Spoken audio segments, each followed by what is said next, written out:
Due to adult content, parental discretion is advised. To begin. Are you watching closely? How to start. Clytus, I'm bored. What plaything can you offer me today?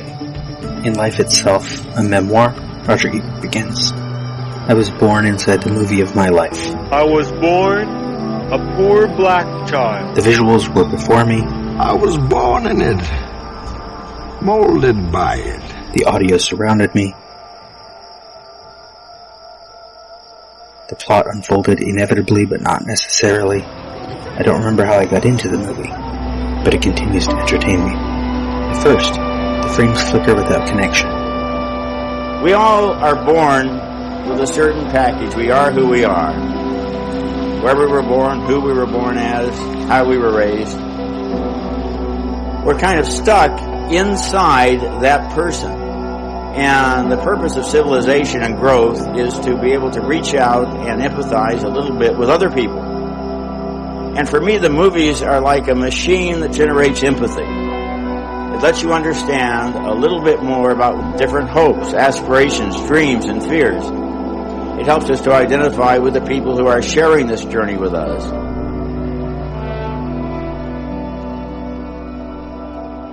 Here's the deal. Just give me the facts. Just the facts. Only the facts. Breathe. Focus. Keep it simple. No doubt. Okay. Welcome to Cock and Bull Minute, a Tristram Shandy story. A podcast in which, eventually, ostensibly, at some point, we will be talking about the 2005 film Tristram Shandy, a cock and bull story, 1 minute at a time. Good Lord, what is this story all about? Cock and a bull story. Here's your host, me, Robert Black. We're here one more time. One more time? At least one more time. We don't know. With Luke Allen. I'm basically your new co-host at this point. Yeah. To talk about, I don't know what. No, we're group 3. We did finally talk about Happy Death Day last episode, so we're doing okay. Have we finished Happy Death Day? I don't know. No, I did have one more comment because I want to get it on the record in public somewhere about the movie. It's not about quality. It's just an idea I had about the movie. And then we're, what's the other one? Groundhog Day. Duh. You know, I forgot. You always forget that. What one. is it? So unimportant to you. Mm-hmm. It's just, what was that movie? I've barely seen it. I haven't seen that movie in over a month. Cause Happy Death Day. I have a question for you. You just watched it today, right? Yes. I mean, you just watched it 3 weeks ago, obviously. 4 weeks ago. 4 weeks ago, yeah. When it was today on the first episode, so it'd be 3 weeks ago. Yeah. Because it's episode 4. Oh yeah, good point. I don't know. Maybe I'll edit it into 5. Who knows? I have material. I could do it. We don't care, Sharon! I had this thought. The moment when she sees I don't remember his name, the character's name, the killer that's in the hospital. She sees that when they're at the diner, right? Yeah. And they flash up pictures of his 6 victims. Yeah. I always had this thought from the first time I saw it in the theater that one of those victims was her mother. And that's how her mother died, and that's why this killer would have a reason to go after her, and it would make sense that she'd be like, oh, that's the guy who did it. But they flashed the picture so fast that I wonder if that was like a plot line they had at one point and then abandoned, and so that's why the shot is so quick so that you can't see the pictures and recognize that one's her mother. Or if it was an earlier script phase and it just became that, because it feels like it should be there, like he should have a connection to her. I found out something interesting about an earlier script of a different film, actually. Okay. Love Actually, right. Yeah. Rowan Atkinson in Love Actually was going to be revealed to be an angel at the end of the film. Huh. And whilst I like that, because it makes sense, he nearly stopped Alan Rickman from buying that gift. Yeah. And he I can't remember his name, the little boy, Thomas Hanks's character. I don't know. It's been a while since I've even watched Love Actually all the way through. Yeah. But he lets that boy, like, go off and chase after the girl of his dreams. Like, it's he only does good things. He seems weird and annoying, but then you realise he's only weird and annoying to let good things happen. Did you know we had an Angel movie last year? Did we? I believe it's British too. What's the name of that movie? It was called Last Christmas. Oh, yeah, I know about that. I haven't seen it. Where, from the trailer I thought, is he a ghost? It felt like he was a ghost, cause like it seems like they're being vague about what's wrong with her, like she needs an organ transplant. It's one of those movies. And one movie I really love, Return to Me, is about that. Not a ghost, but like organ transplant. I know about that one, yeah. Oh yeah, did I hear that last Christmas she literally gave it out or whatever? Yeah. Yeah, And so he's sort of both. He's a ghost who has become an angel, and that's why he was able to come back and like help her. And he's the person whose heart she has now, or something like that. Also, Robert, random, and the listeners... I heard that before I saw the movie. I'm like, oh no, what? Random, and the listeners won't get this, and definitely don't share this. I'm scrolling through Facebook. Okay. I mean, I'm paying full attention, but I'm scrolling through Facebook. Sure. And this guy came on recommended, who I swear looks like an older version of you. Hang on. Let me send you a picture. Mm-hmm.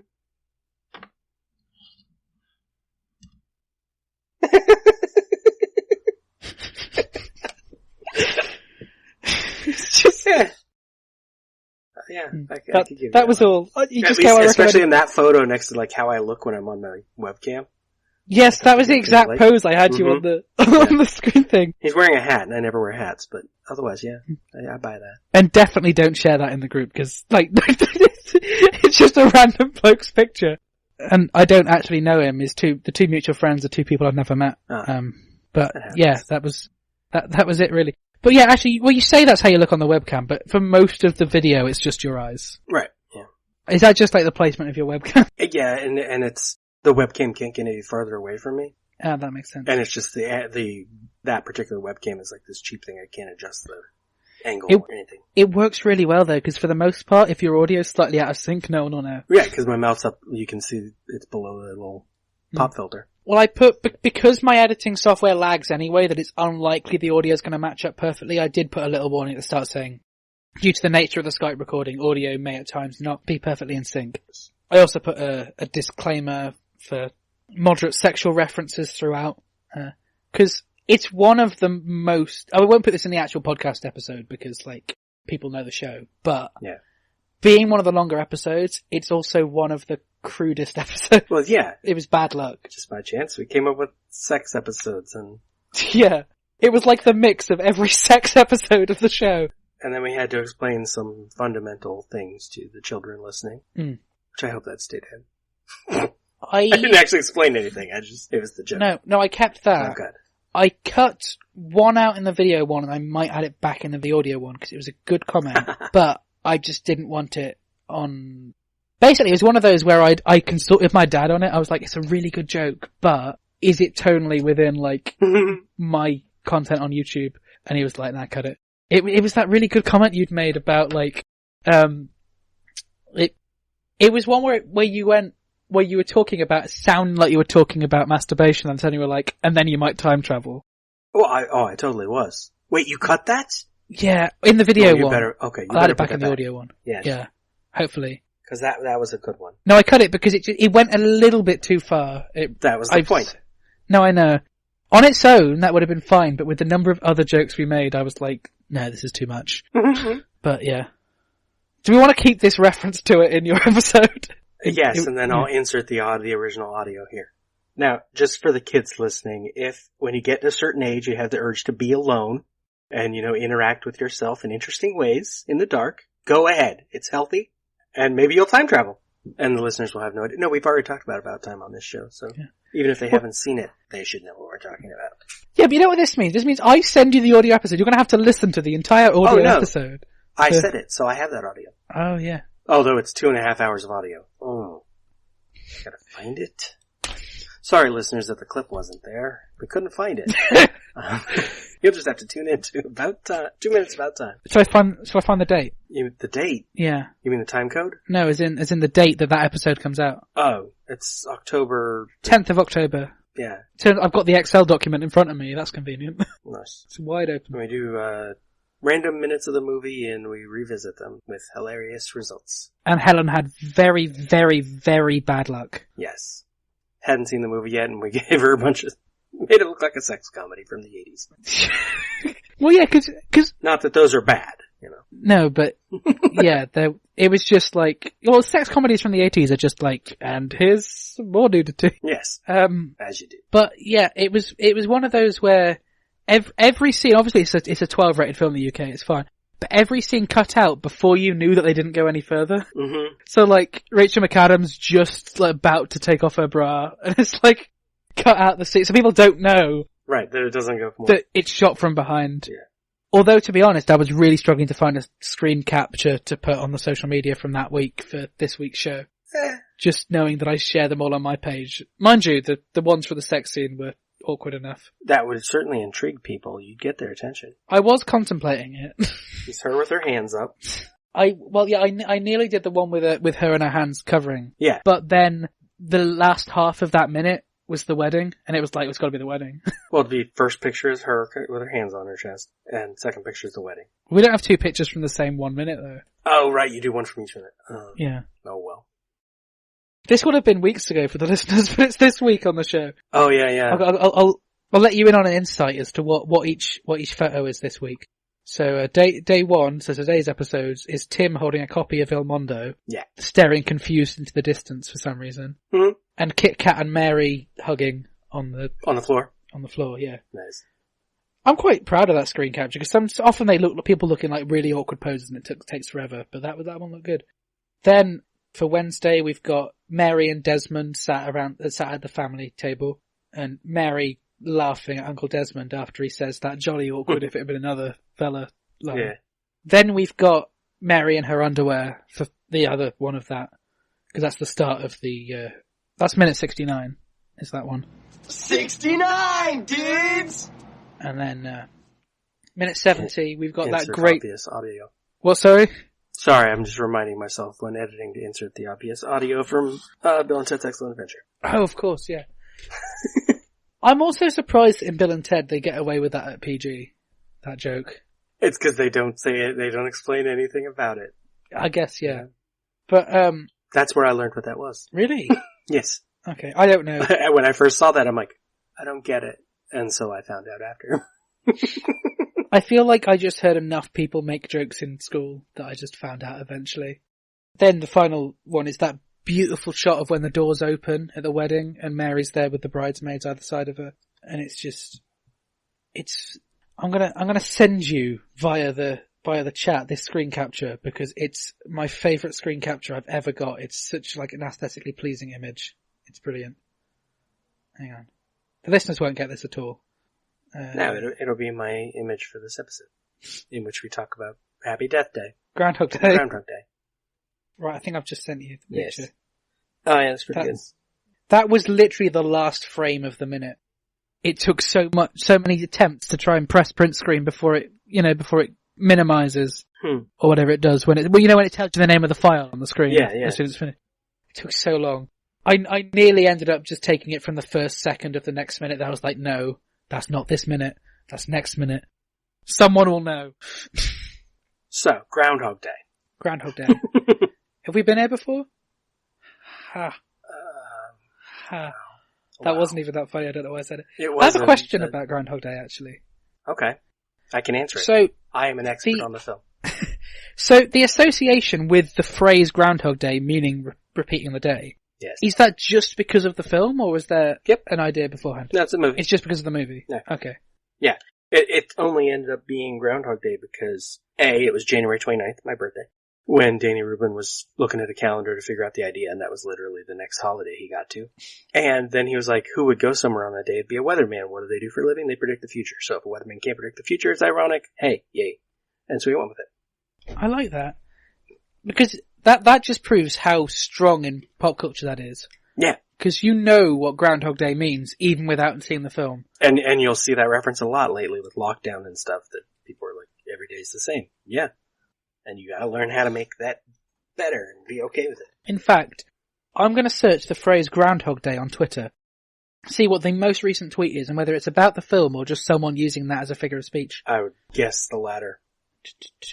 Welcome to the fun Twitter segment. Bow. I don't know what that jingle is. I made a list once in the blog I listed. I just looked up news headlines using Groundhog Day, and I had like 20 of them. And they were all fairly recent at the time. Okay, the last tweet was 30 seconds ago. Okay. And I'm not sure which side of it lands on. Okay. I feel like I'm living in Groundhog Day. It could be either. I'm thinking it's the latter. It sounds like the latter, like their days are all the same. Mundane bullshit and stuck at home. And that's fine.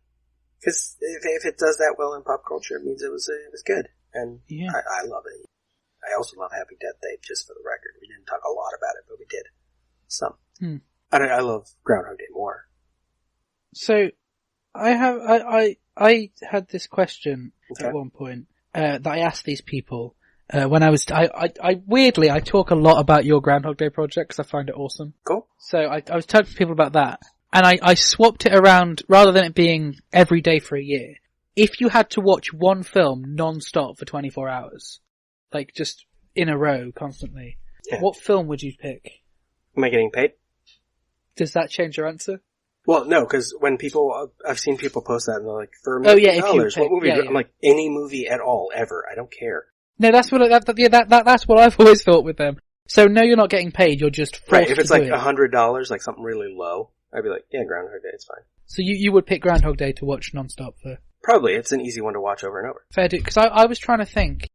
Groundhog Day would work, but I was also trying to think if there was a film that I haven't seen much but like. Or if there was a film that I haven't seen at all, but know I would like. Yeah. So that at least I get the good experience of watching it for the first time as part of that. But what if you didn't like it, and then you had to watch it again?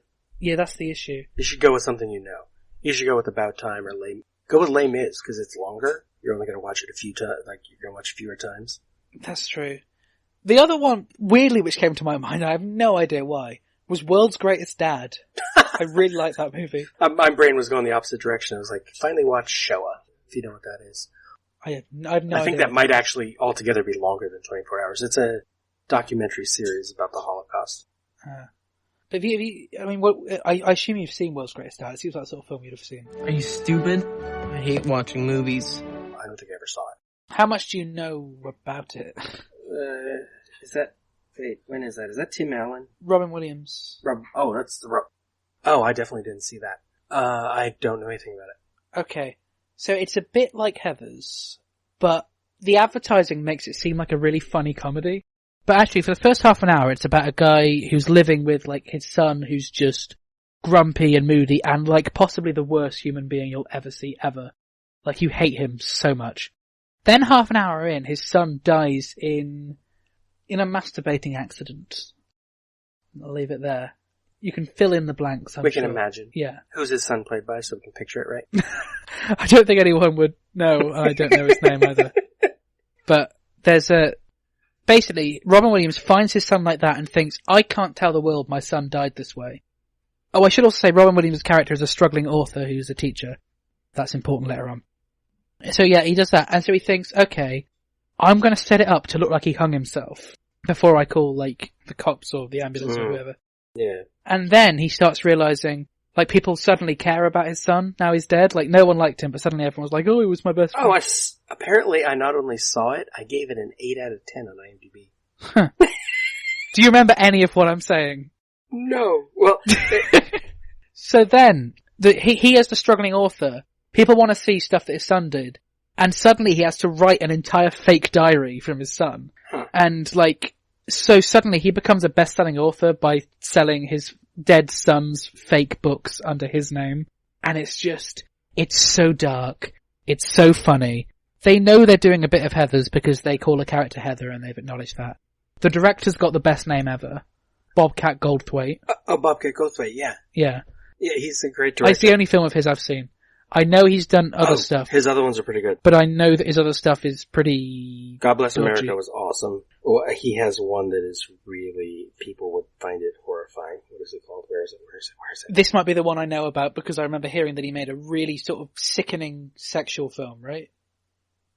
Yes. Involves a dog. Yes, I don't know much about it, but It's actually a pretty good movie. No, I've heard that as well. I think Robin Williams was talking about Bobcat Goldthwait in some sort of interview. It is not the film Dog's Best Friend, which he also made. That would be a great title. But, Robin Williams, the great thing about Robin Williams is he's one of those actors who, towards the latter part of his career, only did the films that he wanted to be in. Yep. You could just tell that sometimes he'd pick these sort of low budget indie films with like, where he's the only known actor. Or and I loved it because you know that it's a film that interests him. And I just really like World's Greatest Dad. There's some really powerful emotional scenes. It's also the first time I heard the song Don't Be Afraid You're Already Dead, which is a beautiful song. The other movie, by the way, is called Sleeping Dogs Lie. And I gave that an 8 out of 10 as well. Hold up. That's weird because Piotr directed a different film called Let Sleeping Dogs Lie, I'm pretty sure. Nice. Because I was looking at Piotr's page before. Shout out to Piotr. Skopiak. Yeah. Director who has been on 2 Minutes About Time. Mm-hmm. Now, I was going to say, speaking of 2 Minutes About Time, where can listeners find you? But we'll get to that in a moment, because I think we should finish before we end the show. Yeah, true. Technically, we should vote on which one is better, Happy Death Day or Groundhog Day. Nah, fuck it, we'll do one more. So, Luke, you want to tell the listeners where they can find you? I'm on Twitter at llama_bottle0, Instagram at Ginger Luke, Facebook Luke Allen Film, all podcasts, radio appearances, newspaper articles, short films, anything I'm remotely involved in is at lukeallen.co.uk. 2 Minutes About Time is on Facebook, Twitter and Instagram at 2 Minutes About Time. They can join our Facebook group, The Cupboard, to discuss all things to do with About Time and any tangents we have on that show. Thank you for listening. This has been Cock and Bull Minute, a Tristram Shandy story. Follow us on Twitter and Instagram at CockBullMinute. Find more content at lemmingdrops.com. Wait a minute, Doc. Are you telling me that you built a time machine?